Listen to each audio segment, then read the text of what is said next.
KSRTC ജീവനക്കാരുടെ ശമ്പളം 1-ാം തീയതി തന്നെ നൽകണമെന്ന വാക്ക് സർക്കാർ പാലിച്ചതായി മന്ത്രി കെ.ബി. ഗണേഷ് കുമാർ.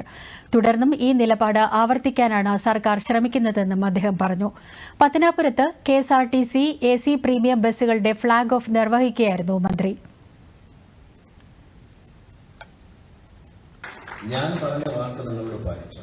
ഞാൻ പലപ്പോഴും ഇത്തരത്തിൽ പറയുമ്പോൾ ചില ഫേസ്ബുക്ക് വീരന്മാരെ കഴിഞ്ഞു ഇയാൾ ആദ്യം ശമ്പളം കൊടുത്തിട്ട് പറയും. കേരളത്തിൽ ആദ്യമായി എയർ കണ്ടീഷൻ സൂപ്പർ സ്പാർട്സ് പ്രീമിയം ബസ് ഇറങ്ങിയത് ആ ശമ്പളം കൊടുത്തിട്ട് പറയും. അന്തസ്സായി പറയുകയാണ് സുഹൃത്തുക്കളെ, ശമ്പളം കൊടുത്തിട്ട് നമ്മുടെ 1-ാം തീയതി ശമ്പളം കൊടുത്തിട്ട് പറയുന്നു. ഇനി KSRTC ജീവനക്കാരെ സജീവമായി സഹകരിക്കുക, വലിയ മാറ്റത്തിന് നമ്മൾ തുടക്കം കുറിക്കുകയാണ്. ഈ തുടങ്ങുന്ന എയർ കണ്ടീഷൻ ബസ് തന്നെ 13 വണ്ടികളാണ് നമ്മളിപ്പോൾ വാങ്ങുന്നത്. ഇനി ഒരു വണ്ടി പാലക്കാട് നിന്ന് കോഴിക്കോടേക്കാണ് സർവീസ് നടത്തുന്നത്. നമ്മൾ ഏറ്റവും അനട്ടുന്ന ഒരു വിഷയം എന്ന് പറയുന്നത് MC റോഡിൽ നമുക്ക് ഈ വണ്ടി ഓടിക്കാൻ കഴിയില്ല. കാരണം road MC road national highway ഓടിക്കാൻ കഴിയില്ല. കാരണം ആകെ തകർന്ന് കിടക്കുന്നു. പണി നടക്കുന്നതുകൊണ്ട് ഒരു തരത്തിലും